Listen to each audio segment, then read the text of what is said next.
Welcome to the Delingpole with me, James Delingpole. And I know I always say I'm excited about this week's special guest, but before we meet her, a quick word from one of our most excellent sponsors. I don't know whether you've noticed, but the gold price has been getting quite interesting recently. But it's not too late to get in. I think it's very important to have holdings in gold and silver. And there are two main ways of doing this. Either you have physical metal, either delivered to your doorstep or in a vault in Switzerland or London, in which case I recommend the Pure Gold Company, and you'll find the details below. But if you want to earn interest on your gold, so you don't pay the costs of storing your gold, for example, and you don't incur the risks of having to hide it at home, I recommend a company called Monetary Metals. Now, it's extraordinary that they've worked out a way of paying interest on gold, but they do it. They do it by lending out gold to the jewelry industry and similar industries, and they pay you your interest in the form of further gold. I've had the CEO, Keith Weiner, twice on my podcast, and I like the product. I use it. I use it myself. It's you can get 2 to 5% annually in interest, 2 to 5% interest, or even more if you go for their higher yield gold bond offerings, if you're an accredited investor. It's a way of opting out of fiat currency and retaking control of your money. So go to monetary-metals.com/Delingpole. I'll put the details below this, and open an accredited account. Welcome to the Delingpole, Elana Freeland. I really am looking forward to this. I only discovered you recently. Yeah, I know it sounds crazy. You're a much bigger name, but I was just watching something you did the other day, and I thought, oh, fantastic! I like his style. Oh, what was I talking about? Can you remember? I don't remember. I'm overwhelmed. I'm like a one woman band when I really should have several people doing what I do. You need a life, Elana. I've noticed that. I don't have a life. You spend all your time researching books. Well, no, not books. There are no books on what I write. That's the problem. Is I spend all my time researching. Absolutely. Yeah, that's what I meant. You spend all your time researching for your. I mean, you're quite prolific. Well, I don't mean to be. I'm just obsessed, so I have to keep going. Yeah. Look, some people are going to be nodding their heads and saying, Elana Freeland, she's great, she's a legend. And some people are going to be new to you. So just tell us a bit about yourself before we move on. I began, I'm a 60s person. I'm very proud of that because it was a time of, the Newsweek and Time magazine version is not the 60s that I experienced. I was not on just drugs, sex, and rock and roll. I was actually political, looking for spiritual truth, very connected to my, as Kurt Vonnegut called it, my karass, my grand falloon. We had our own words for the brotherhood and closeness that we had. I hitchhiked across America twice alone in order to face my fear of mainly men, and I became very close to many people who were extremely gifted. I would say they were Renaissance people with extraordinary thinking and speaking, and so that has carried forward. That is not in my past or my youth, as people like to say. No, it came with me. And I'm still on that road of looking at what we call the establishment. Today it's called the deep state. It's the same story, only much 50 years later. And I discovered this geoengineering problem through meeting at a breakfast serendipitously in Santa Fe, New Mexico, the scientist, the only scientist at that time working on the problem of what he was finding was coming down in the atmosphere after high-flying stratospheric jets had passed. And it was meeting him that made me take another look at a file I had on chemtrails. And that was what we used to call geoengineering. We called it chemtrails. And that term is from the U.S. Air Force Academy. It's the term they had on the front of their chemistry manual for to-be pilots. So, the CIA has used it as a tinfoil hat term and made very good use of it, I must say. But then when you control all the media in a nation, of course you would do well using it however you wished. So to me, that was the beginning, and I started working with Clifford. I'd had biology second major in undergrad, and so I began looking through his microscope at what he was finding was coming down from after the jets would pass, and part of it was the well-known term Morgellons, which was a fiber, a filament, very tiny, but you could see it because it was mobile, it was alive, and I began to take it very seriously when I saw this creature sucking the iron out of my red blood cells under the microscope. And then I realized what I was looking at. I didn't have the term even then of synthetic biology, but I knew I was looking at a specimen that was programmed or created to do just what I was watching it do, attack my red blood cells. So that's when I got very serious about what I was doing. And Clifford and I worked together. He was ignored. He was marginalized. He tried to contact the Environmental Protection Agency. He tried to contact the CDC. He went to all the agencies we've just heard over and over and over again for the last 4 years. And they ignored him. But at the same time, he had a way of telling who was hitting his website, carnicominstitute.org. And it was all the alphabet agencies in Washington, D.C. and Colorado Springs. They were all checking in to see how this poor sod of a scientist was doing without any of their material. And he was doing really well because he's trained in scientific method. He was very cautious. He was very conservative, careful.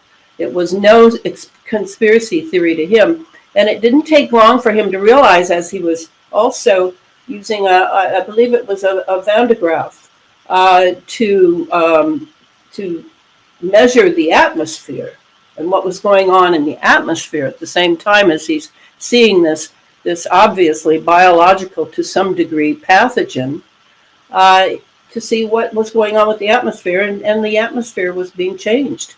So he became extraordinarily dedicated to his work, and I was right behind him as the writer, as someone who's smart, knows how to research, and I was reading a lot of documentation by the U.S. military of patents, papers, conferences, etc., having to piece it all together. The thing is you go on the internet, this is a very classified project, so the way they handle that, in order to put little breadcrumbs out for certain people, and then they have their own, of course, network that we citizens have no access to. But I was able to find things, but the problem was to figure out what meant what to what and what belonged with what. And that really takes, my master's degree is in historiography, so I was able to see how to do the research to see what fit with what. And I began to develop a thesis. And each book, I've written 4 now, this 4th one is coming out this summer with Inner Traditions Publishing. Each book takes you to the next tier of my discovery as I'm going deeper and deeper into the rabbit hole of this very highly classified project. And it was finally that when I saw the return 4 years ago of synthetic biology in the JEBs, I realized, yes, that has always been the end that they wanted, was not just to control the environment in something that they call epigenetics, but to actually bring forward the transhumanism that secret societies have longed for what, thousands of years. Wow. Can I just pause you there? I just wanted to say, Elana, how thrilled I am, because I have been, I've got a few other candidates lined up, but I've been looking for quite some time to find somebody who can talk to me about chemtrails, because you'll have found this. Even people who are supposedly down the rabbit hole, they're comfortable with it, with 9/11 and with JFK and whatever. But for so many awake people, for want of a better word, chemtrails is a bridge too far. They don't want to believe that there could be people in the world so evil as to be spraying us from the skies. And here you are. I mean, you look like a serious person. I mean, I think you've got a touch of the sort of 60s hippie chick about you. But no one listening to you is going to go, this woman is a complete fruitcake. She clearly hasn't a clue what she's talking about. You were there. You're kind of the ground zero of chemtrails discovery, which is really exciting. So you say it was in the 1960s that you met this guy? No, Clifford I met in the early 2000s. Right. He started observing and taking copious notes in the late 90s. Right. And he was flying solo and has always flown solo, not because he wants to, but because he's so demanding of scientific method, and it's very hard to find, good volunteers.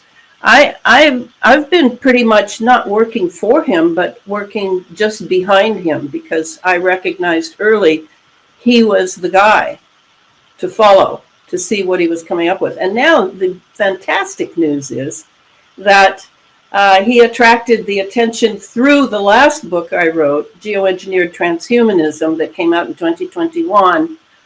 He attracted the attention of Dr. Anna Mihalcha, MD, PhD, who is getting more and more known for the many interviews that she does, and the much writing, and the many microscopic studies she does, dark field microscopy. I mean, Anna read my book, saw what I said that Clifford had said, and contacted Clifford, and now they work in tandem. And so she has brought him to at least some partial public recognition after, 25 years he's been on this trail alone. And I've only been on it since the 2005 or so. And I'm moving as fast as I can, because I have realized what a tremendous danger this is. And if you encounter people in the so-called geoengineering circuit, don't necessarily believe that they're just what they say they are. We have been infiltrated highly, because this is highly classified. I can't stress that enough. Right. But so Clifford is still with us?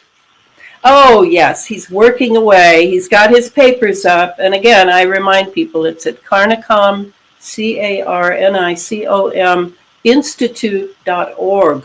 He has new papers up, new study, because now he has a doctor to work with. They can bounce ideas off. You know how it's so important in science, real science, to have someone you can talk to and show what you're working on, and who may even repeat your experiments. So I've got so many questions to ask you. I suppose we should start from the beginning. When did geoengineering start? Well, my first two books came out under Feral House, and Adam Parfrey was the head of Feral House, and he was quite a character and a wonderful guy. He took a risk on my chemtrails books. He was surprised by the terrific, huge response, and he's the one who taught me that that the remind me of your question, will you? When did it all start? Yes, Chemtrails. he sent me a book, and he gave it to me, and it was it was published many years before World War One, after World War One, and it was Studies of Clouds, and they were working on it. You know how the military, General George Patton, talked about it in his autobiography, how the biggest wet dream in the military is to control the weather. And they were working on it in World War One. So during that trench warfare, that horrific chemical warfare that wiped out an entire generation of European youth, they were working on clouds and creating their own clouds with chemicals and electromagnetism, because we had electricity by then. So I have to say it started back then, but the program I write about, and I call it, its original name was Project Cloverleaf.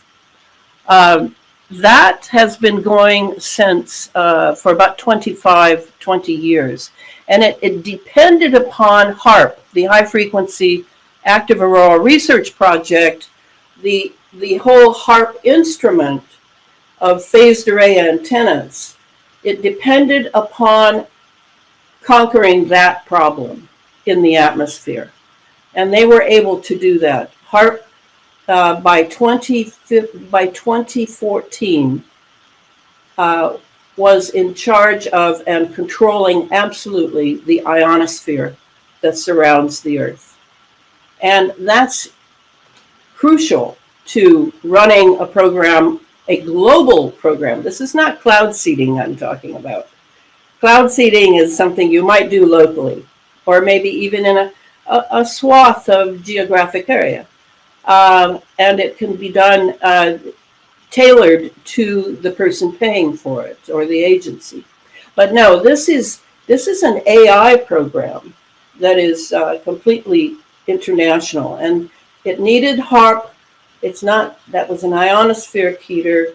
It's not the only one, but it is still the most powerful one, possibly rivaled now by a new one in Tromsø, Norway, in the northern hemisphere, of course. So, to study each one of these parts, and I'm sure this is why there's so little out there.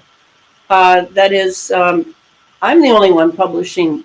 Well, I'm almost the only one publishing books on this, and now it's in 3 or 4 languages around the world. The Europeans seem to be more awake to what I'm saying. Americans are seriously programmed by these terrible iPhones and television and everything else. And the programming is destroying their thinking, destroying their memories, destroying their ability to concentrate. And so I definitely still depend on the Europeans to talk to me and send me interesting things. In America, everybody's stuck on the chemtrails. I'm way ahead of I'm way down the road from chemtrails. But if you want me to give a one-liner about the chemtrails, I can do that. Yeah. Because there are the contrails. Those are condensation trails. And those are generally water vapor, ice crystals, and particulates. And that is a very short trail out the back of a jet. And it dissipates easily within 30 seconds. There is nothing lingering. There is no cloud formation from those trails. And you rarely see contrails now, because even the small jets say the executive jets, are using chemical fuel. They're all chemical. It's all chemical. And so the chemtrails, and we all used to argue about it at the beginning of all this back in 13 years ago 15 years ago when I started. We would, on the internet, internationally, there were about a dozen of us that were really closely following, and a few females back then. We would argue about if it was a chemtrail or a contrail.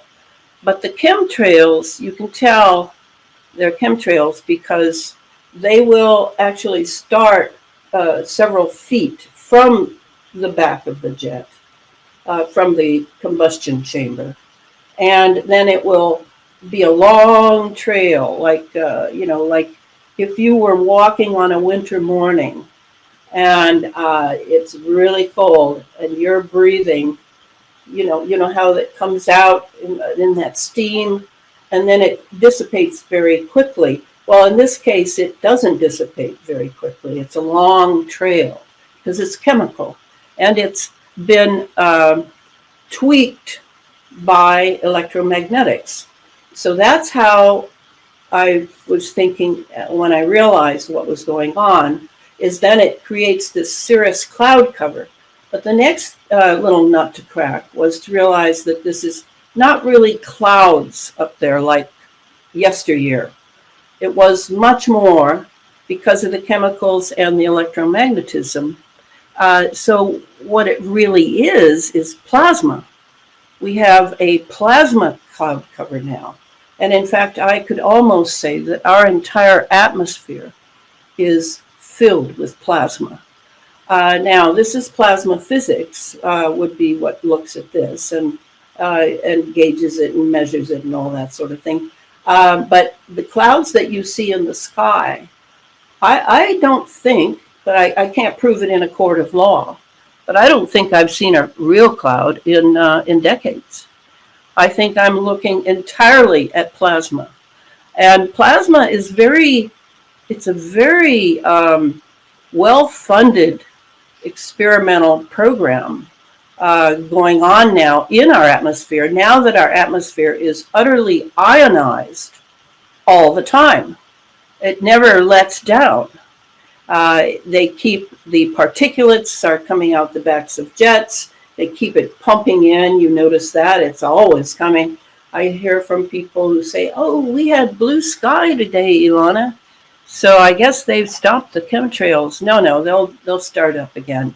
It's because they want, and this is what I've come to. They want an artificial world. They want that world that now Facebook has renamed itself, Meta. They want a metaverse. And they have a lot going for themselves. They've been working with a lot of money from foundations and taxpayers for many decades. When we experienced the jabs, when that came out, when the mRNA inoculation began to happen, I realized they had prepared and they had laid the groundwork for our health to be as abysmal as possible, from having completely changed our atmosphere. We're not breathing the same ratio of oxygen. We're not, everything's been changed, but in a way that people don't notice. And then whenever someone comes up with some truth about chemtrails or whatever the word is, then they're made fun of and marginalized. So I saw how it was done, and then when we had the jab, I realized, of course I haven't had the jab, but I realized that they were ready for the next phase, certainly of transhumanism, but also of synthetic biology, also of an artificial planet, of a machine planet. And so I began to changed the way I was looking at it as I began to analyze what the jab would do and what it was for. And I finally decided it was actually primarily for, yes, uh,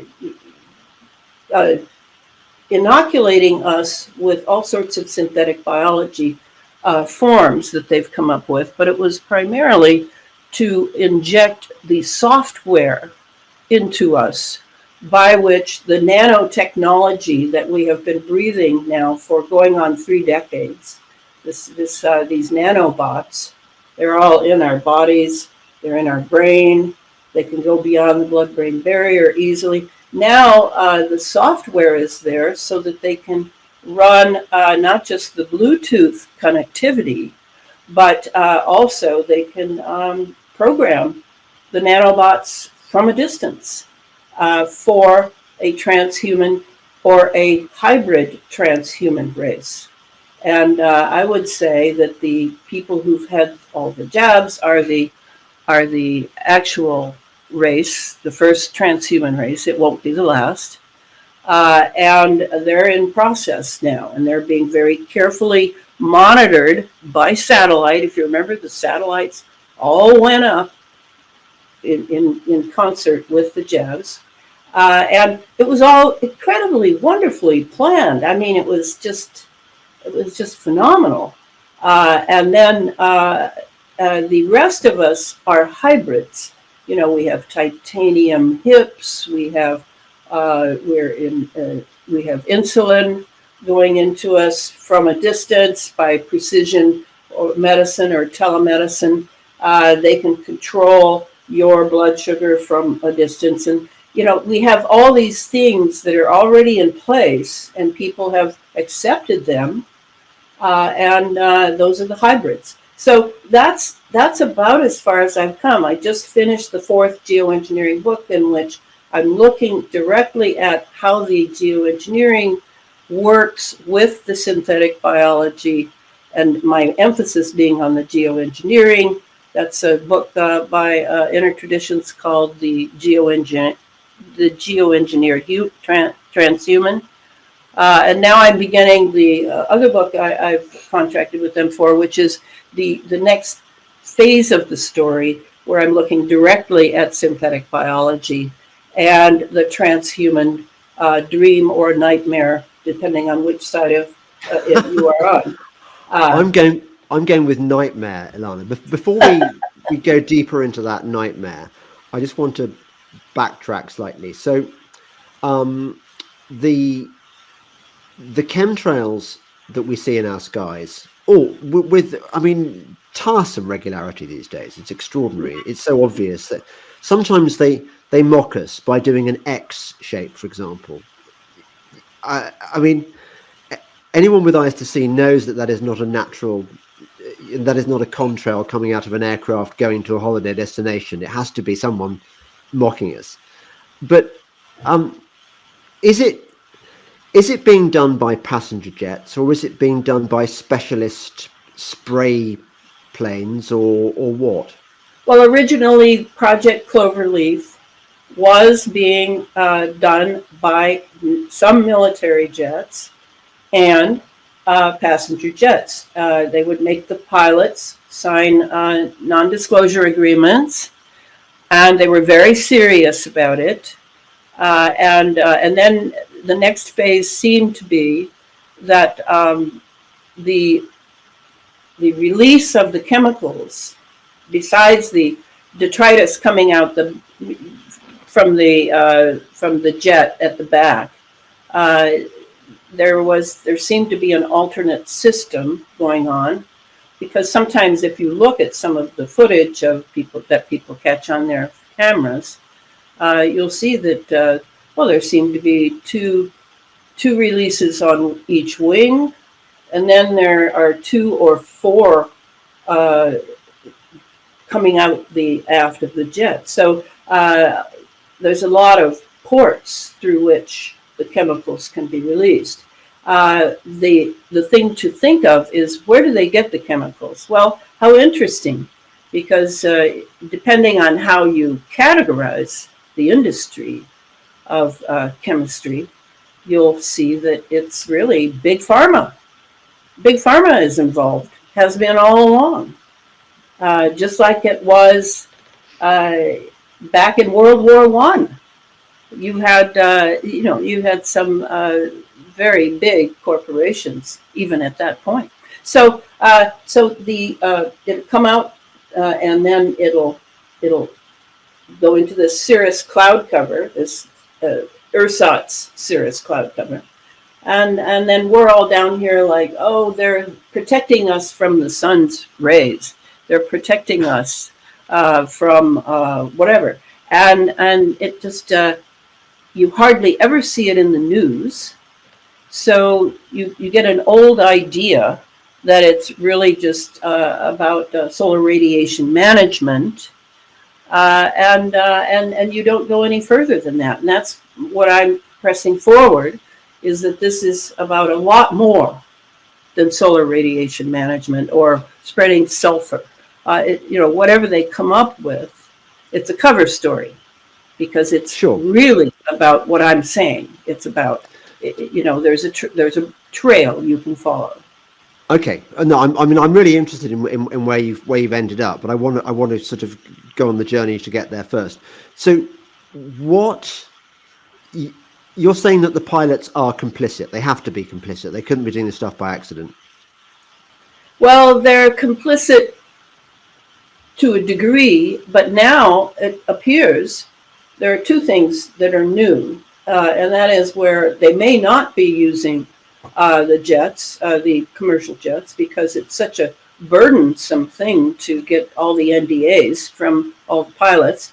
The other possibility is, so they're using old planes, that they then paint and make look like other planes.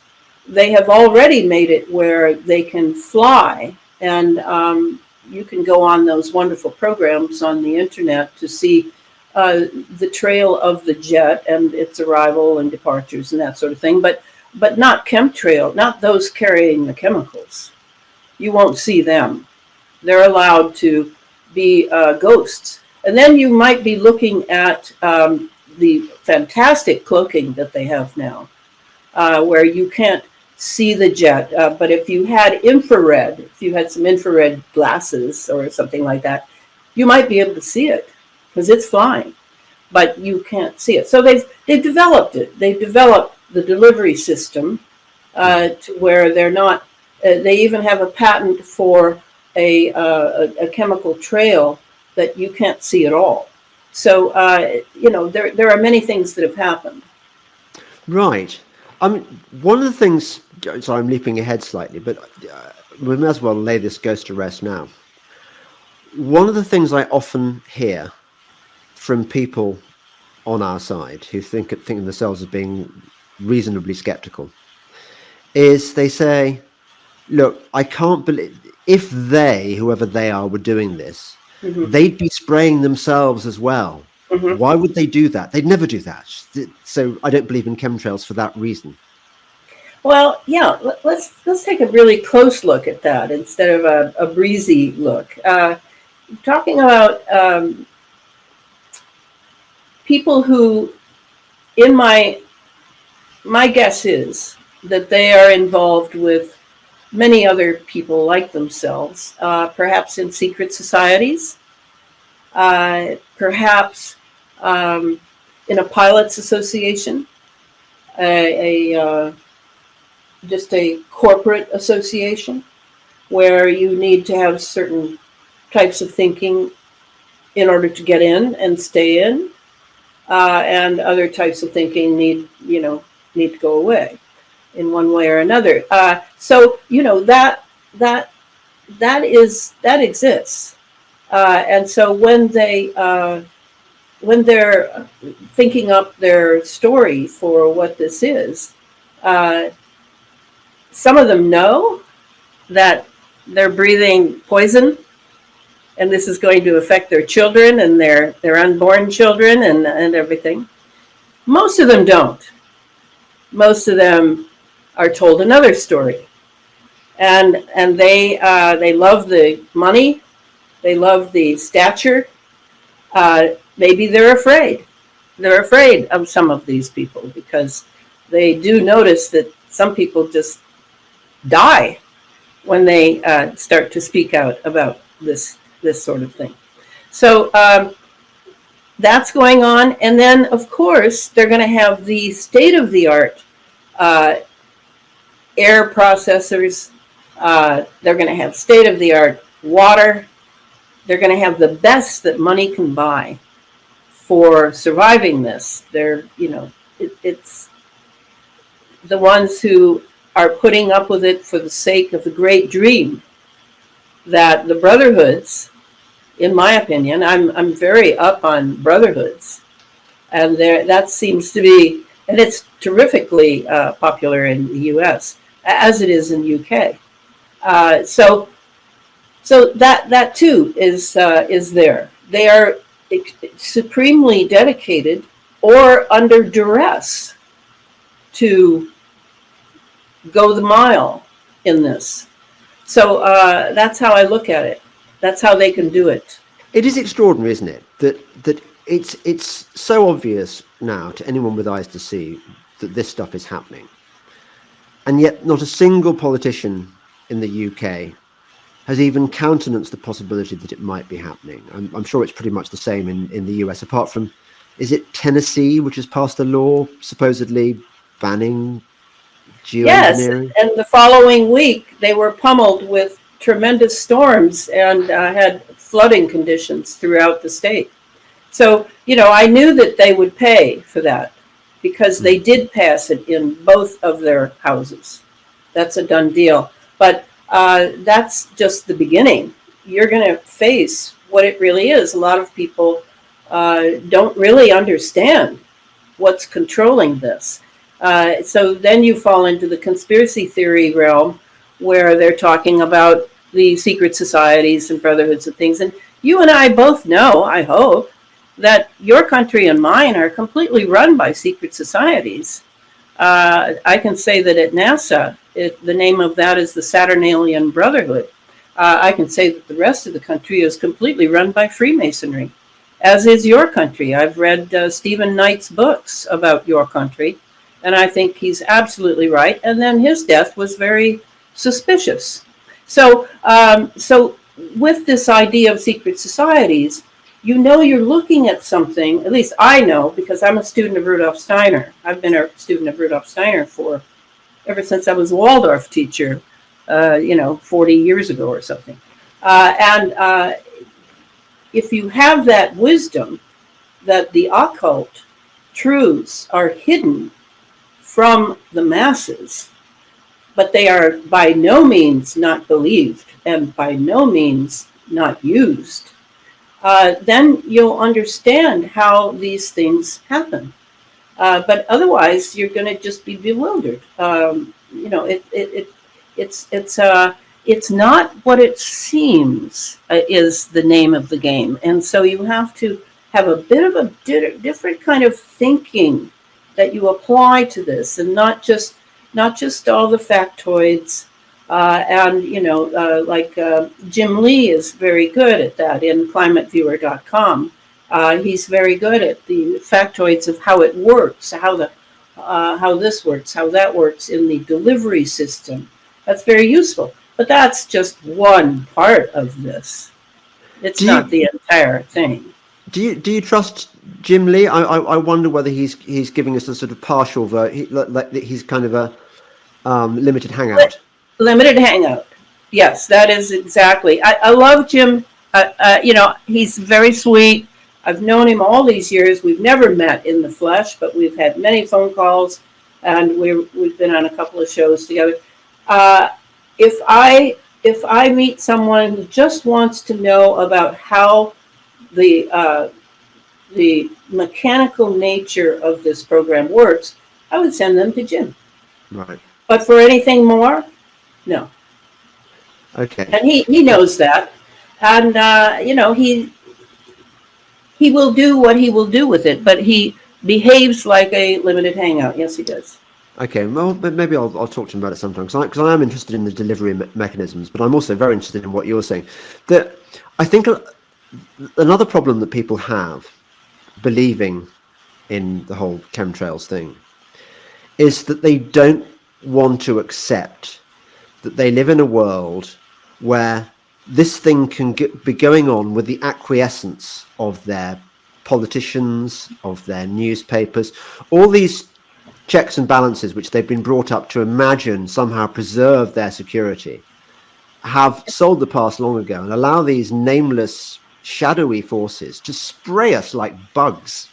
People don't want to go there. They just find it too horrific for words. Well, what can I say? You come to the realm of thick illusions. I don't know. I was raised by my Romanian gypsy grandmother. She was an actual gypsy. And in Detroit, Michigan, till I was 9 or so. I loved my neighborhood. It was filled with Eastern Europeans who had all come to get away from people like Ceausescu and to work in the Ford factory and the General Motors and send money to their poor relatives back in the old country. And I was happy as a clam there because it was dancing, there was singing, there was good food, and everybody talked a different language, and it was just so rich, such a rich period of my life. And in that case, you have people who believe America is the greatest place on earth. It's where freedom is, and they kind of have an excuse because their language is a tremendous barrier. But for people who speak English and who have been raised in this country and have watched the Kennedy assassination, have watched Martin Luther King assassination, the Robert Kennedy, I mean, come on. Are we awake to where well, yeah, you don't want to deal with it. I get that. And you depend on people like me to just lay my life down for all of it. And I'm willing to do that because this for me is a mission. I love what this country was founded on. I've taught the Constitution to high school students. I know how valuable the Bill of Rights is. It's an extraordinary document. There is no other Bill of Rights in the world. But I know that newspapers lie. They lie all the time. So I can't make my soul development, which I am here to do. That's my number one job, my soul development. I can't base it on lies and illusions and my own fear of my flesh. No, I have to go ahead. I have to serve the truth. And that may sound corny because nobody believes in the truth anymore. They think it's all arbitrary. They've been programmed to think it's arbitrary, that my truth is not your truth and that both truths are equally valid. Not so. Not so, my friends. You better wake up and smell the coffee here. Because, you stand, when you go through those pearly gates, or I like to think of death as an envelope being slipped under a door to another room. That's how I think of it. And when I get to the other room, I'm going to be, asked what I did, right? One way or another. If you don't believe in God, fine. But there's a catch here. You have this life, and then you go, and what did you do? And now you face the music, because you either did the right thing, or you sold yourself and your children's future, by being either willfully ignorant, or for actual money and position and power. It doesn't look good to me. No, I'm with you. Elana. We get judged. There is no question about it. Yeah. Yeah. So I'm fascinated. Well, I mean, by loads of what you've said, but these Morgellons, it's called, or Morgellons. How do you pronounce it? Oh, we call it Morgellons. It's a bad name. It's not what it is. It's actually a nanotechnology. So does that mean is it alive? Is it animal, vegetable, or mineral? It's all of the above and more. That's the interesting thing, and that's what Clifford Carnicom was faced with when he isolated it and began to study it. It was very hard to study because it's very tiny, and he didn't have the money to buy those big fancy microscopes, but he found ways through Petri dish isolation with adding certain chemicals, certain electromagnetics, in order to see what the response was of this entity that already proved it was alive on some level by the fact that it was sucking the iron out of my blood. So he came to a term called the cross-domain bacteria. And what they do is they often use bacteria as a for what we now have the term gain of function. You've probably heard that term. That gain of function means that when you take a patent out on a biological, something seemingly biological, even artificial biological, you have to change something in it so that you're not going against the law of patenting a life form. Life forms are not allowed to be patented. So you want something that will make it not quite alive, but it can be somewhat alive. And that's what we have now. That's what's going on. There's just a lot of use of bacteria to produce these pathogens that we call them.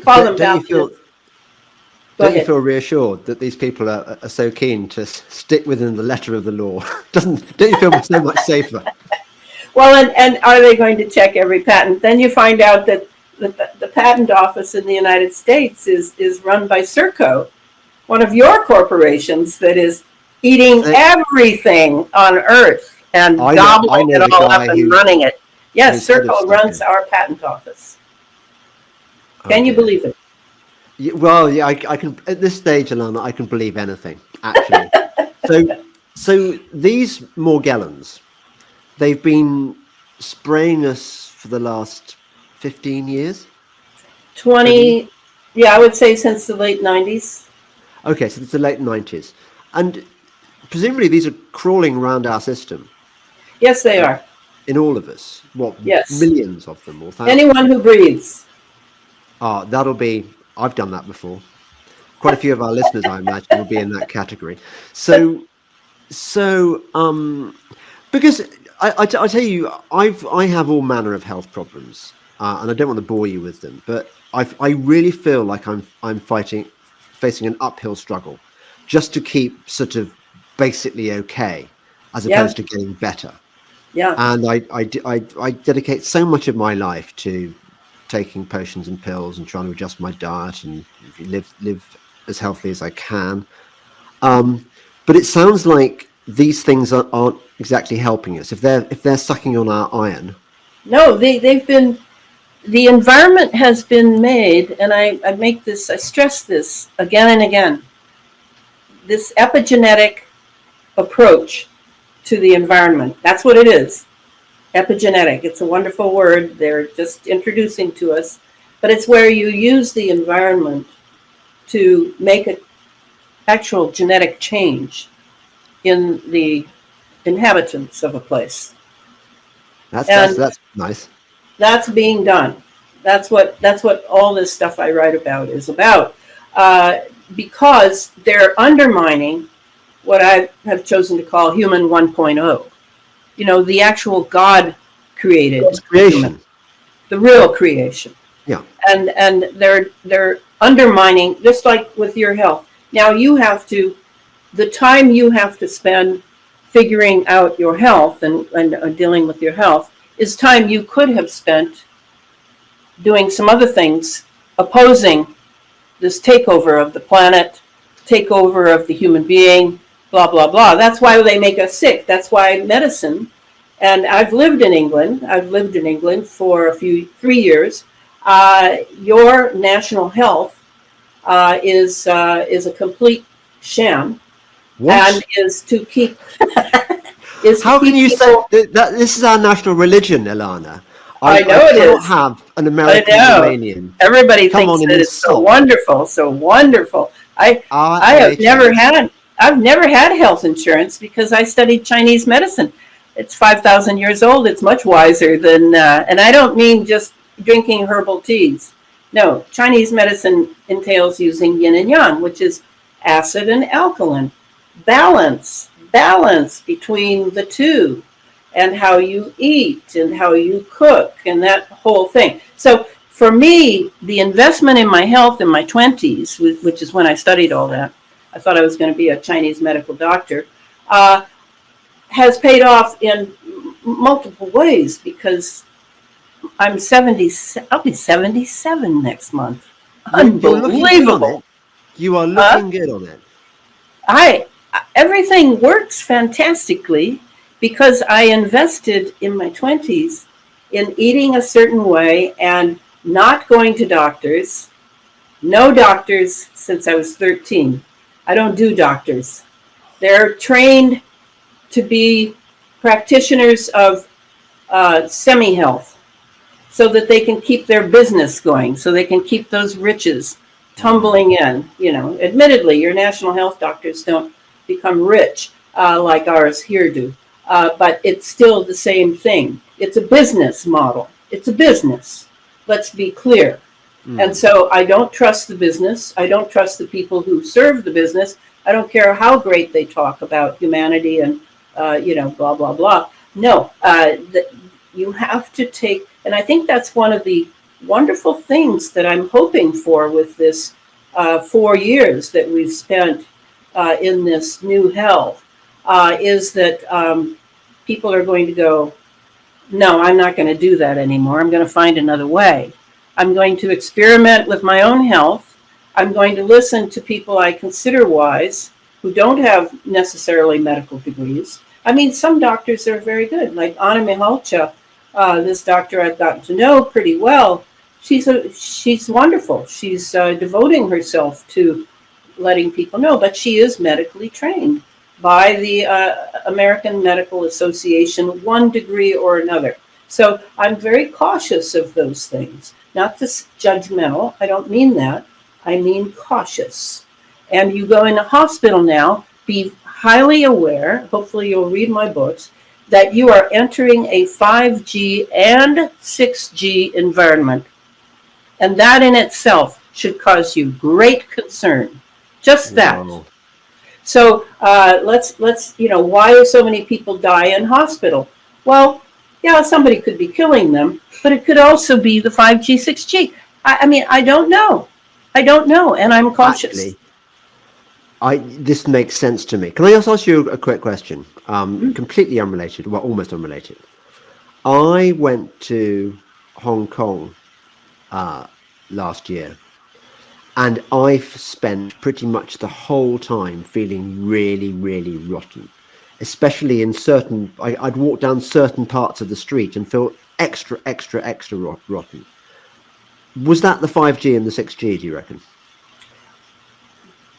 They being the people who control the technology. Now you're talking about, say the name of the place again? Hong Kong. Oh, in Hong Kong. Yes. Yeah. Hong Kong would be perfect because it was British before, right? So Yeah. Hong Kong, they could have some of those wonderful Elon Musk or otherwise CubeSats up there directing microwaves with certain frequencies, and they would. It could even be that it's carrying another frequency that they want a certain mood in an area, and they can do it at will. This is a weapon system from hell, and it is fully operant now. So I personally see that my town is being hit with something. It could, and it would use the cell towers. It would use particularly your iPhone, which is why I don't own one. It's a weapon system. It's a weapon system that's brilliant, absolutely brilliant. So it uses your iPhone to help. Yeah. Oh, yeah. Oh, okay. I'd already hated my iPhone. I'd already sort of actually since your last podcast with you, I was thinking I must cut down on my iPhone usage. But of course, they try and trick you in all sorts of ways, and it's quite. It doesn't matter. They have your iPhone, your IP address or whatever they call it, and they have. Think about it. They have the nanobots now helping them. They're in your body. They're in our brain. They're in us, and they are alive in a hive sense. They share a hive mind. This is a very extraordinary synthetic biology species, the nanobots. It's made on an atomic level. Remember that. The last time that we had something on an atomic level that we know about, we the public, was the Manhattan Project, and that Well, was that was fake, wasn't it? the atomic level as well. So we have to change our thinking and our trust. I don't know. I'm a '60s person. None of us trusted the establishment. We didn't own cars. We wouldn't own cars. We didn't have insurance policies. We may have graduated from college with a PhD, but by golly, we didn't work for any corporations. No, no, we did not. Well, I don't know. What about Ben and Jerry? I mean, never trust a hippie, they say. Come on, some of your generation turned really bad. No, I'm talking always about the phalanx. Sorry, I didn't clarify that. There's a phalanx of that, and I was in it. I was one of the movers and shakers of that You were one of phalanx. the good guys. I was one of the good guys in the phalanx, the good guy phalanx. So just to say regarding these people who don't want to believe, who don't want to do anything, particularly to endanger their skin or their children. I understand. These corporations are powerful. And if you wonder why a lot of very smart people are just going with the program, well, I would think blackmail, photos with pedophile activities going on. I would think a variety of things to control people, because the one thing I know about evil is no matter where you are in the ladder of evil, you will do anything in order to succeed in what you want. So that's the bottom line. And the people who are going along with it, they have no choice really. But does that let them off the hook? No, they had a choice at a certain point. But they took the wrong road. Well, it's funny. Even though it's kind of an important subject, which affects us all, I haven't done that many podcasts about transhumanism. But what you're saying rings absolutely true of what I know of the Bible. And as a Christian yourself, you will be familiar with the whole nature of the supernatural struggle that is happening right now, and that the enemies of God essentially want to write God out of existence by creating a simulacrum of his creation, a sort of version 2.0, if you like. We saw this in the story of the Tower of Babel, where they were trying to sort of build a tower up to heaven, and God intervened. He didn't like that. He saw what was going on and divided all, split us into different languages. This is really what's happening, isn't it? You've got this kind of satanic class trying to replace God's creation with a synthetic version thereof. Yes, and in the book I just wrote on geoengineering, I recall something I wrote in the second book, Under an Ionized Sky, From Chemtrails to Space Fence Lockdown. Very, very important book. I had a guide through that book of an MK Ultra survivor who was owned by the CIA his entire life, Billy Hayes, and Billy led me to what I needed to see in order to understand how far this was going to go. So bless Billy, he's dead now. I think if we can take responsibility for being here. Now, materialism has claimed most intellectuals. I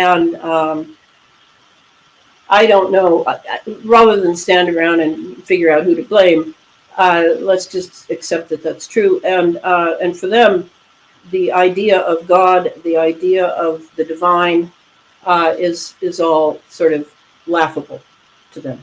Are they real Satanists? Probably not. If they haven't signed on the dotted line with their blood in one way or another, or with child torture and sacrifice, then they're probably not the card-carrying Satanists. But Satanism is doing very well today because of the materialism that has infested our culture for, well, since the beginning, I would say, of the 20th century. I would say it goes all the way back there. And that was surely earlier. I mean, it's always been with us. I mean, well, you look at the history of the Royal Society, for example, how that was infiltrated by occultists. These weren't. No, it's always been present. It's always been present, and particularly in the UK, I might add. But it's the UK did us the service of bringing it here as well. But what I mean is that in science, there used to be atheism, and that was pretty fresh and clean. I always liked talking to atheists at parties when I was younger, because at least they believe, they care enough to believe there might be a God and that they need to kill him. So, but when the Satanists entered the picture, the atheism developed a viciousness, a real viciousness. And that's what we have in science now, is certainly when, Pfizer says that, I mean, what's happening in the Pfizer vaccine, you would be shocked by, because I am convinced this is right, this is true, that it actually can go all the way to the soul level. All the way. Ah, well, this is what Steiner said, isn't it? That he said that it was. Yes. He predicted that these so-called vaccines would cut the soul off. Right, because and that's because the reason I say that, as long as we're going down this road, I have met a few young people who've been on what are called, and I never remember what the acronym stands for, on SSRIs, antidepressants, antipsychotics, straight from Big Pharma. And what I have decided, because of these young people I've met whose families may have put them with the best intentions in the world, but pretty ignorant, on SSRIs when they were in high school because they were depressed and they didn't like to see their daughter or son, were worried about suicide or whatever. And then when the young person finally got strong enough and went off of the whatever kind of drug it was, the symptoms that went with the drug, some of which are visual, like they call them delusions, but they're actual entities. They see entities. Those entities did not leave when the drug stopped. So what do we have here? I mean, what is this person making it up, so therefore it's not serious? This is someone seeing it, and they're telling me the truth to the best of their ability because they think I might have some insight. What am I going to write it off as? Oh no, that can't be. No, there are entities, and there are entities, and there are entities. And when you create a vacuum in the human soul, such as with an SSRI, an antidepressant and antipsychotic, that vacuum, as the old adage goes in physics, nature abhors a vacuum. That vacuum will be filled by something. And if you don't have a spiritual life that you can call your own, a good spiritual life for the good, well, you will be food for, like my red blood cells are for the Morgellons creature. So that's what I learned from these young people that I was listening to. They were still having those terrible dreams and visions, and that's what finally convinced me that Big Pharma has black magicians working for it, and they're not ignorant. Right. So that's the level of the, when I say that we're at war now, in a spiritual war, that's the level at which I'm thinking. Just because something is a substance does not mean it does not have a spiritual counterpart. Not at all. Yes. So there is no comfort in thinking, oh, well, I just won't deal with that. Sorry about that. That's not going to work. Yeah. Yeah. I've got personal experience of this, and I'm not going to describe it here on the podcast, but I just like anyone who's listening to pray for me about this particular situation I'm in, because it's one of those situations I think only God can deal with it. Well, and the spiritual Because world and it's I'm real. not the only person to have. Yeah, it's real. You ask, and help is on its way. That's how it works for me. I've been hit. I've been hit by, I assume, the CIA, but the CIA is not what most people think. It's not an agency. It's a huge power in this country, especially since it developed its investment arm called In-Q-Tel. And In-Q-Tel, with the CIA as an agency, gives it power, corporate power. I don't know. I think the CIA owns masses of stocks and masses of businesses, and then it gives it the safety and security of a big budget from the administration, whatever administration it is. So when I say CIA, it's not funny. I'm talking about a very powerful. It's like having a nation run by the KGB, the way we were programmed to think of the KGB. Whether or not that was true, I assume it was, because I've read Solzhenitsyn's book on the Gulag. But the evil is real, and I can do the intellectual thing till the cows come home. But I just want to say, I also work on the level of good and evil, because that's my job. The job is about all of that.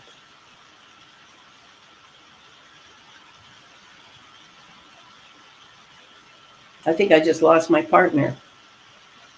Where'd he go?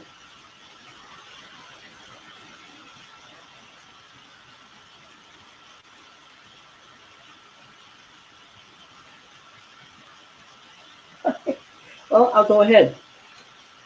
So what can we do about this quandary we're in, that we were invited into and didn't know what we were being invited into? First of all, I think the first thing to do is to really take stock of your lifestyle. What is your relationship with electromagnetics? What toys do you have? I've never owned a television, because I realized in the 60s that it was a mind control device. And, I now and then will watch something on my computer. Like, I love old British detective stories, that sort of thing. So I'm not a Luddite. I don't want you to think that's what I do, is to get rid of. I mean, I'm a writer. I need my computer. Elana, I don't know what you were saying for the last 3 minutes, because my Wi-Fi or whatever. I find this a lot, particularly when one's talking about sensitive subjects. The electronics go haywire, and that's typical. It's like YouTube sees my name and immediately that video's gone. So no, I was just seeing that you were gone. I started picking up what people could do.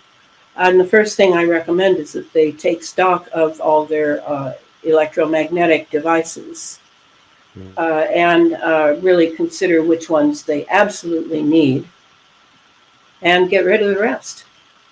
Because your footprint, your electromagnetic footprint, is exceedingly, exceedingly important to this whole thing. That's where I described that in the Under an Ionized Sky book. I talk about the electromagnetic calibration of the entire space fence, all the way from above the planet down to all the radar installations, the utility companies, the 60 hertz or 50 hertz in the walls, whatever. It's all there. It's all in that book. I crammed it all in there to show how all that can be used, but it has to be calibrated. So for you as a citizen who wants to devote yourself to good things and to have wonderful children and that sort of thing, must minimize your electromagnetic footprint. And for example, I have no TV, I have no cell phone, I have a landline, and they're trying to make us get rid of them now in America. They're charging me 3 times as much for the landline as they do if I would go for a cell phone, but I pay it. So then I have devices in my electric sockets that are broadcasting friendly frequencies in a circular manner. For my environment. I have it in every single one. So I have like 6 or 7 or 8 that a wonderful electrical engineer came over and tested my environment when I moved into this apartment, which is very cheap, by the way. And he gifted me with these devices. These help immensely. Where do you get them? The best place is a place on the net called, wait a minute. I'm going to have to think about that and get back to you. Yeah, get back to me. There's one it's expensive, but they have a lot of sales, and they're very, very good. But so, are they in America? I think they're international. Okay. Where are you on? Do you think crystals are helpful? Do crystals do good things? Well, on the small level, yes. I have all sorts of devices, like you see this pyramid here that somebody made for me. I have things like this. People send me, and this the holy hand grenades by Wilhelm Reich ideas with lots of orgone in it. I have these all around my computer. Yes, if people want to send me this stuff, please do. Yeah, please do. But make sure it's real. And then I keep those around the computer because this is the most powerful electromagnetic thing I have. My bedroom has no electromagnetics in it at all, except, of course, the 60 hertz in the wall. And because it's an apartment, it has a fire device like you see here. So I have to live with some of it. And that's important to know. You're going to be compromising, but to the minimal degree. I have an old car. I have a 2001 Honda, wonderful car, best car I ever owned. But it has almost no computers. I pull up the lights, the sensors in the lights don't recognize me. I love it. So any new car that you get will have at least 100 to 150 computers in it. So you probably don't want that. So when you start to educate yourself about the world you're really living in, the electromagnetic buildup around you, then you can make your decisions. But until you know that, you're assuming someone will tell you when something's bad for you, and that's an assumption you can't afford anymore. This is just like, it's like as if life wasn't difficult enough already. Yes. I've now got to go the Elana Freeland hippie route. Hippie route. I never was a real hippie, though. I've known real hippies, and they're amazing people. No, I can tell you 2 of the things I've started doing just recently. Yeah. One of the things I now spend barefoot on my lawn first thing in the morning. Very good. Throwing the snails off the iris plants and saying Psalm 118, which I think is maybe my favorite psalm. And so I'm earthing myself. Very good. But is there any fertilizer on the lawn? I just want to make make sure there isn't. No Okay. fertilizer, Okay. no glyphosate. Well, obviously, because you don't want to put glyphosate on your lawn. And I've also started skin brushing. Very good. With a loofah? No, with a back brush, just Uh-huh. brushing it like Yeah, all the way from my feet right. up You towards the don't need heart. soap. You just need But soap in still, the. I don't use soap. I haven't used soap for since forever. I only use it to wash my hands. I never use soap. Is that bad? No, it's not bad. It's good. Was that the CIA? It's the CIA. They've got your number. Um, Oh, they've got my number, all right. so, what? Obviously, I can't go back in time and have done 50 years of Chinese medicine. So, how am I going to counteract these Morgellons that are sucking my Well, blood? like I I mean, said, presumably, by the okay, way, so has everyone got an iron deficiency as a result of this? not necessarily. Oh, okay. Not necessarily. No, because uh, iron oxide is actually one of the problems with the chemical trails. They're dumping iron on us. It's not, again, I'm not totally, I haven't spent the time on that to be totally clear with you, but I know that much. Right. So no, Yes. but our blood needs iron, and it's just that when you breathe iron oxide in, it's a very different thing from having iron in your blood. It's going to go Yes. through a process, and the process may not end up the best way. So okay, so when I said that you begin with your electromagnetic footprint, that has to do with Morgellons too, or Okay. whatever pathogens you might have if you've been jabbed. Uh, you have to take that into account.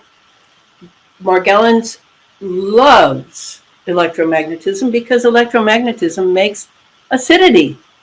It makes endless, endless, endless acidity.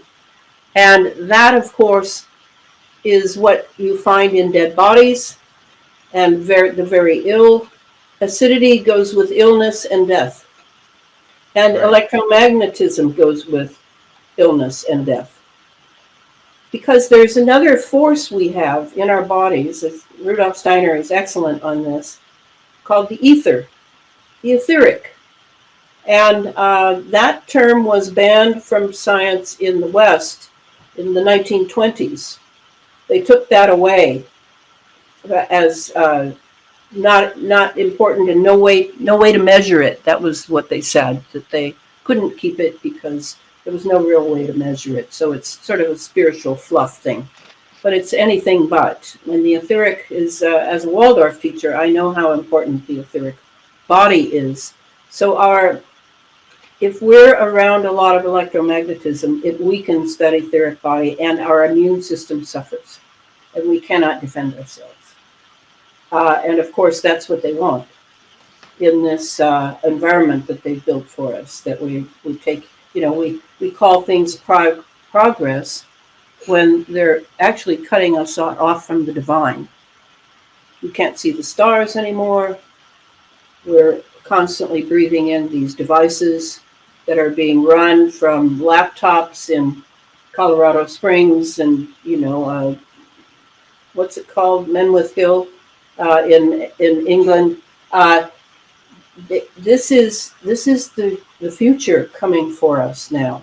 The future that the satanic want for the world because of their argument with God, but it's also what Rudolf Steiner says that this is the age in which the Ahrimanic will become very powerful, and he separates evil into the Luciferic and the Ahrimanic. So the Ahrimanic is very much a sort of deadening force.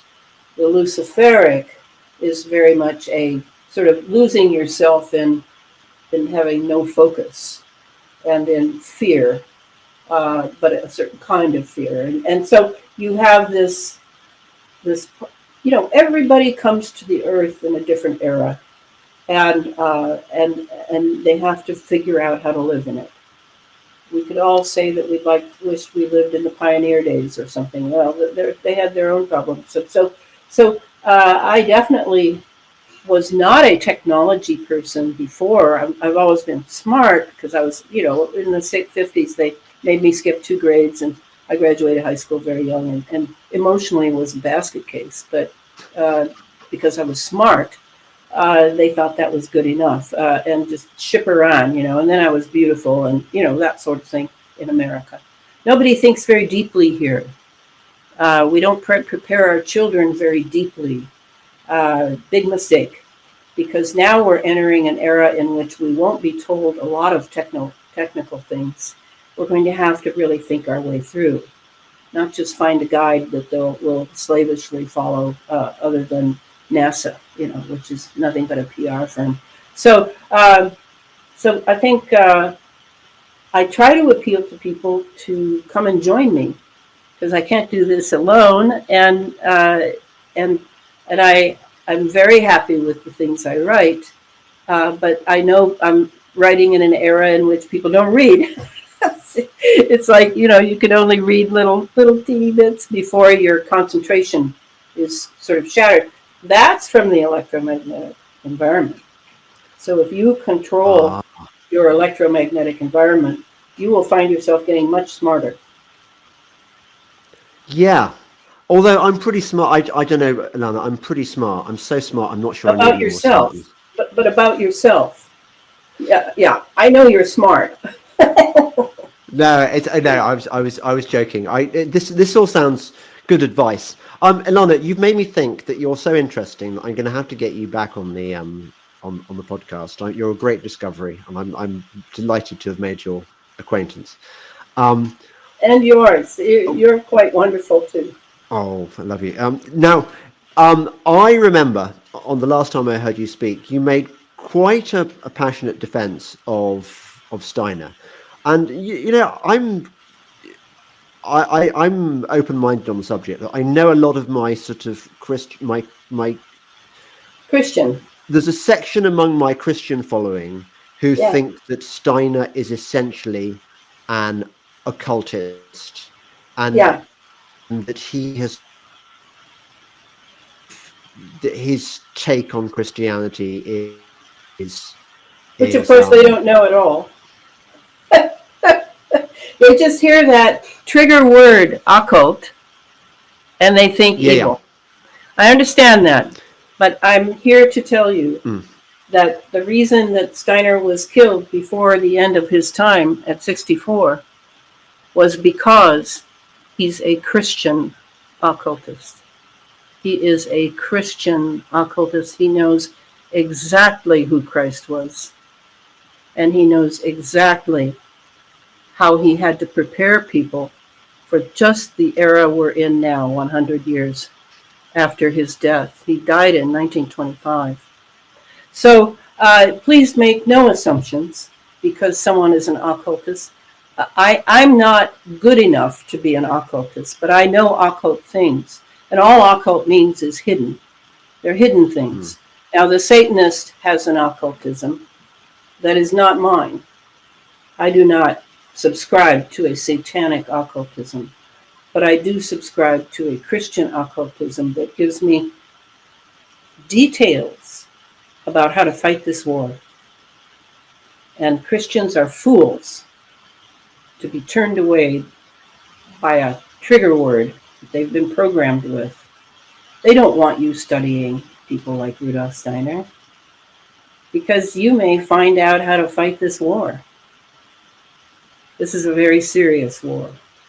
We could actually, and this is why I've started working so hard a few years ago, I realized, my God, we may not have a human race very shortly. And that cannot be allowed because in that human race, God has made it so that we all can utilize our free will and make our own decisions with the help of the spiritual world that we, of course, cannot exactly see. So we must take the tools that are offered us. I was very fortunate to have found Rudolf Steiner, and I found him through Waldorf education. You start teaching in a Waldorf classroom, these little kids who are just precious. He gives you real tools to help them in a culture that's already fallen. And you see how these children turn out. You're not using occultism in the classroom. You're using it to prepare yourself to help them heal the parts that have become weak already by first grade, from TV, from family degeneration. And so yeah, please, I say this to all Christians that I meet, and I have very few Christian friends, as you can imagine, because they're all being misled about the role that Rudolf Steiner has truly played to give these Waldorf schools biodynamic farming, to build the best food with powerful forces in it to help us and our immune system. So we reserve judgment for God and get rid of that trigger word. Get rid of that trigger word that the occult is always bad. It's not. Biodynamic farming really seems to work. Oh, yes. In a way that it's just like makes the mind boggle, because it seems just like crazy woo stuff. Well, I know, because we've decided that everything is woo that isn't surface. But look how living a surface life and thinking surface thoughts, look what it's done to us. It's made us stupid. It's made us incredibly stupid. And we need to get that back, because these Satanists, they're working till midnight and getting up at dawn. Not all of them, but I was going to say not all of them. Some of them are just on the adrenochrome orgies and just like. And years ago, when I lived in London, I met a guy who had an Italian who was at the Steiner bookstore I was perusing, and he had worked in the Vatican for 35 years.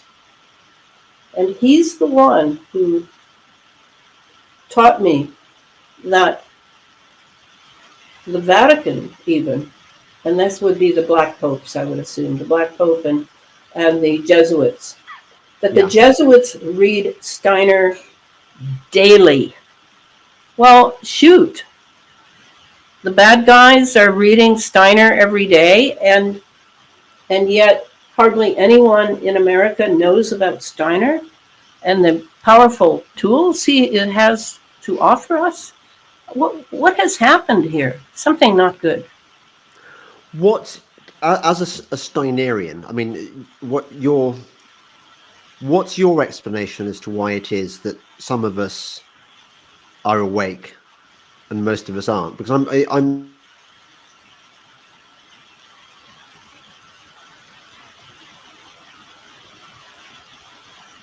Oh, I guess I don't want you to ask that question.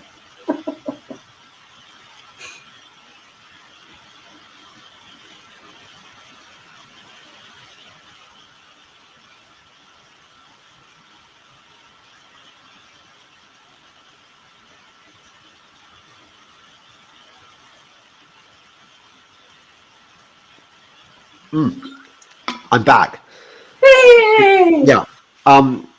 Why is it, do you think, that you and I? Well, why am I awake? How come? Why am I awake and most people aren't? What was it? A divine mission or what? Well, now you're opening a very big door, and I like a big door. we're going back to the 330s when the Council of Nicaea decided that they would toss reincarnation out. Yeah. In the West. I've heard this one. Yeah. So that people would only concentrate on this life. Yeah. That was their thinking, according to Steiner. But what happened, see, when I was 8, my fifth grade teacher, I was in the fifth grade when I was 8, and I could do the work easily, and then I would be bored. And my teacher had the wisdom to give me something, a task that would challenge my little mind. And she gave me the challenge of reorganizing the school library according to the Dewey Decimal System. So I would go every day after I finished my work to the library, the school library, a very quaint little elementary school library. And I would be working on the Dewey Decimal System to get all the books arranged. And I was very happy because I was alone. It was quiet. I didn't have to put up with nonsense. And then one day there was a book open on the table, and it was Plato's Allegory of the Cave. Now, I had never read that, so I stood there and read it and was fascinated by it. It's a wonderful short story. And then as I'm finishing it, I had the overwhelming sense that I had known the man who wrote this story. Now, I didn't know that he had lived 2,500 years ago. I just had the fleeting, momentary thought, oh yeah, I know this. I know this, the man who wrote this. And then I forgot about it. I totally forgot about it. And then when I was 17, I reread the story. And then I remembered what had happened to me when I was 8. And then I began to wonder, would there be a divine God who would only allow human beings one lifetime of 8 or 9 decades in order to become their highest manifestation? No, that would not happen.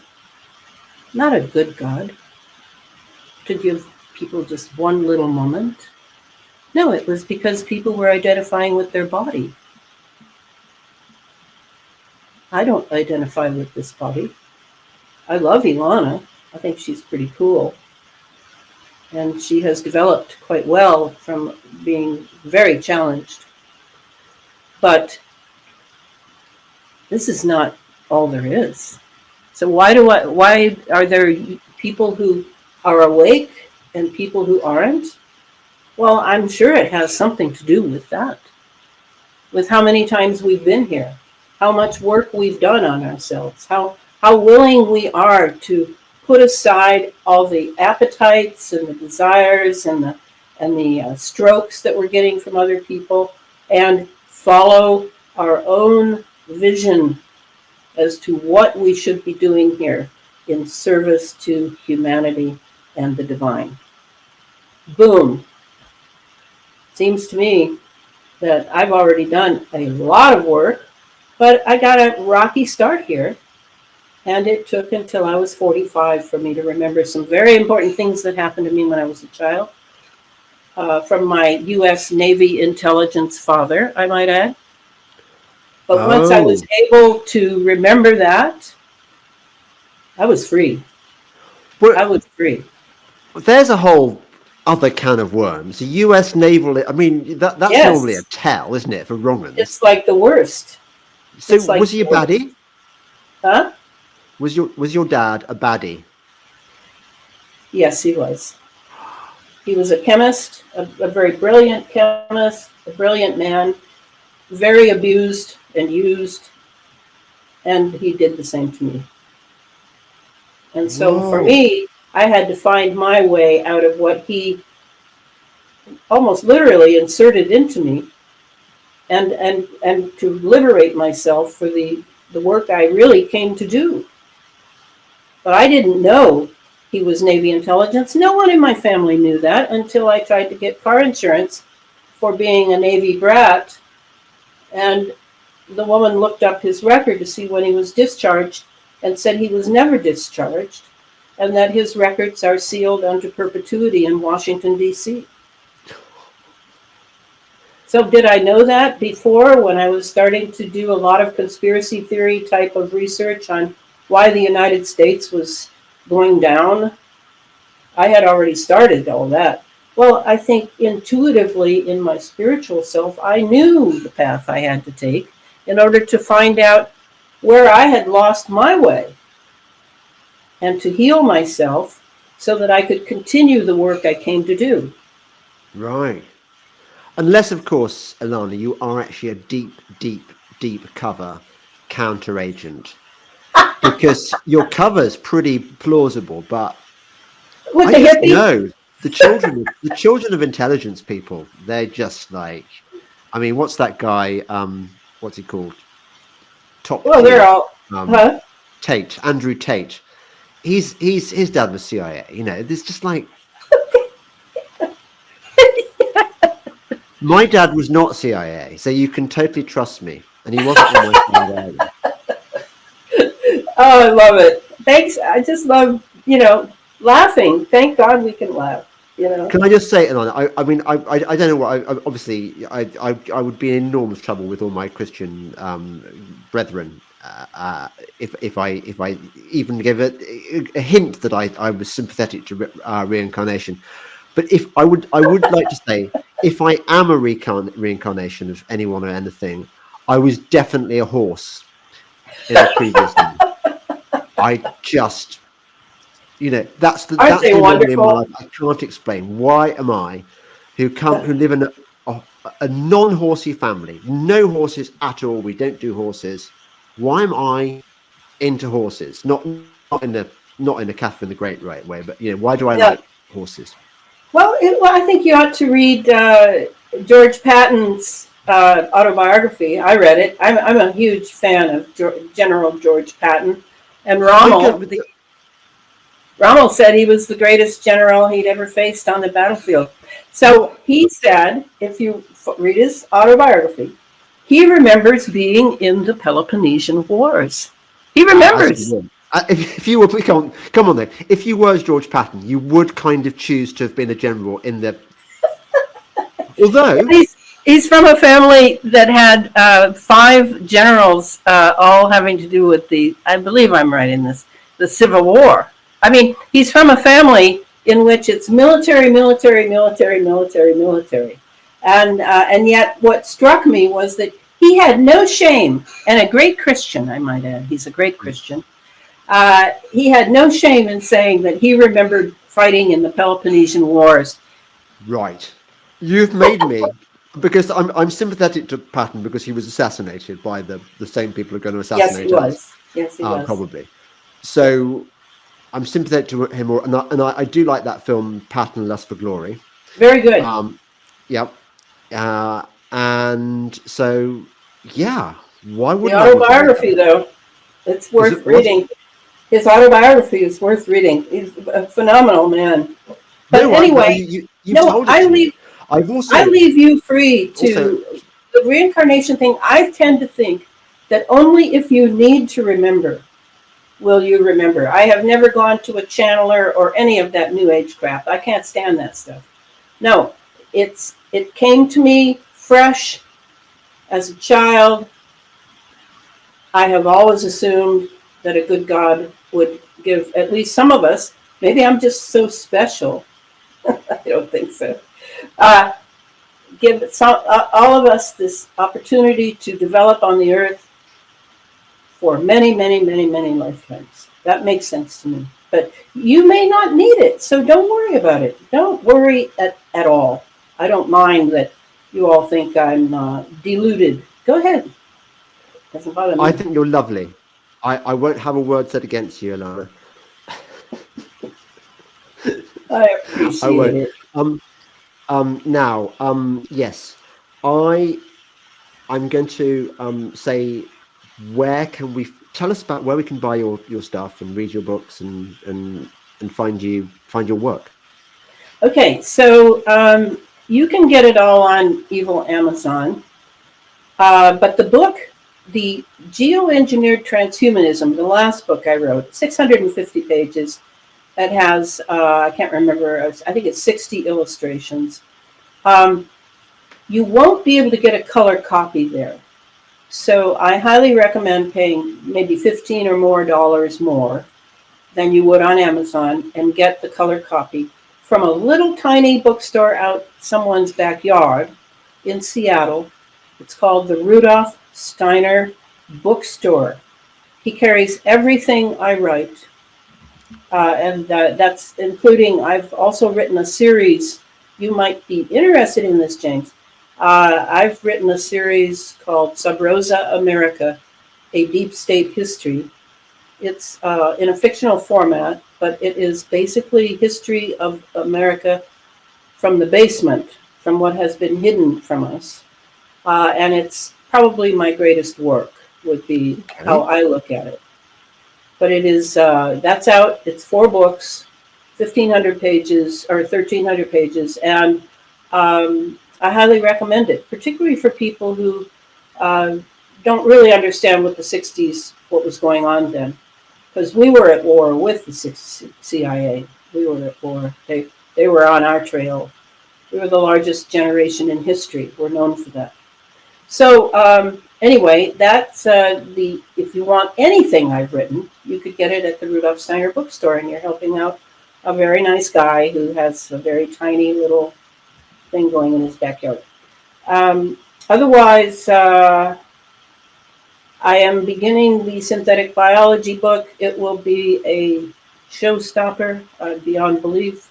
I'm doing this for the future, when they look back and wonder why everything was so silent on these huge, huge issues. They will at least find my little offering.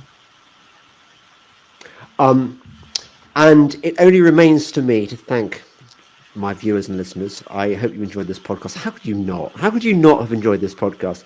If you want more of this stuff, please support me if you can. I mean, you can get my stuff for free, but you get it early. That's an incentive. You get it early if you subscribe to my podcast. So you can get it on Substack, on Locals, on Patreon, on Subscribestar. Or if you just want to give me a tip, you can buy me a coffee. Please support my sponsors. My sponsors. I mean, if you'd gone and got in early on gold and silver with the Pure Gold Company, for example, your gold would have gone up about 20%, and your silver more like 40% by now. So it does make sense, and also olive oil, doggy treats, all the other things I've advertised. They're good. And Elana Freeland, thank you again. Please, will you come back on the Delingpole? Please, can you promise me, do not get assassinated until our next podcast? One can hope. Well, we do our best, don't we? Well, and you and I are Christians. We know who's really in charge here. Well, we do. Do you think we get protection? Oh, absolutely. I am so protected, even despite the few times that my life has been made miserable by these people that just want to give me a taste of the baddies now and then, to let me know that they're still around. I don't mind. I feel for them because they're pretty lost. Well, they are. Yes, we're enjoying to pray for them, aren't we? Yes, I pray for them. It's quite difficult sometimes. Yeah. Elana, I'm so glad I found you. And thank you for all you do. And until next time. Oh yes, thank you so much. Thank you. Bye-bye. Bye.